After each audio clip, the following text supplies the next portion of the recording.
Et on retrouve les insolites de Théo, des histoires d'été qui font du bien et qui se terminent bien.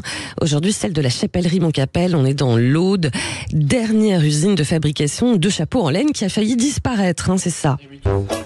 Tout ça à cause d'un manque de repreneurs. Pourtant, en 1923, à sa création, tout allait bien. Contexte industriel favorable, main-d'œuvre à revendre, clients omniprésents, mais malheureusement, les pays asiatiques sont arrivés sur le marché et ils ont fait dégringoler la production. Transformée en coopérative, Montcapel a failli mettre la clé sous la porte en 2018, mais heureusement, elle a retrouvé de sa superbe en 2019 grâce à 7 coopérateurs qui sont vite devenus 300. Sauver ce patrimoine industriel et national, c'était l'objectif de Sonia Mielck, la présidente de la coopérative Montcapel, au micro de l'AFP.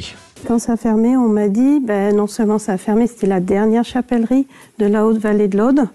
Et en plus de ça, c'était la dernière chapellerie en France qui pouvait encore fabriquer son feutre.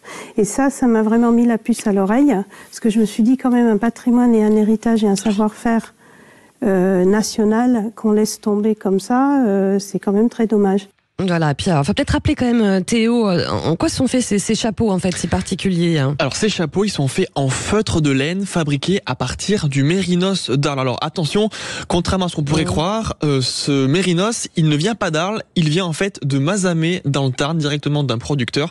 Et ce mérinos, il est mélangé à d'autres laines pour avoir un feutre vraiment d'une qualité irréprochable. Donc pour un chapeau, il faut compter à peu près 30 étapes de fabrication, un savoir-faire bien rodé que s'efforce de transmettre aux jeunes générations. Serge Anton, directeur de la production.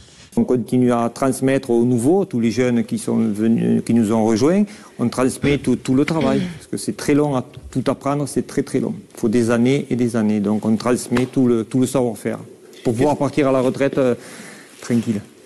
Et figurez-vous que contrairement à ce qu'on croit, c'est un chapeau qui ne tient pas chaud. En fait, il coupe les rayons du soleil l'été et contient la chaleur l'hiver. Bref, un chapeau idéal. Voilà, et un siècle après, l'entreprise est toujours ressuscitée et va même participer à une exposition. Et oui, pour les chapeaux en feutre de laine Montcapel, c'est plus qu'une revanche, c'est une consécration.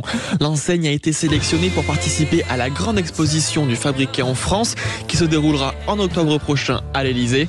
De quoi mettre à l'honneur artisans, producteurs, industriels et surtout les membres de la coopérative qui se sont battus corps et âme pour conserver ce savoir-faire d'exception, un savoir-faire à la française. Voilà, c'était bien de rendre hommage à cette belle histoire made in France, comme vous dites mon cher Théo.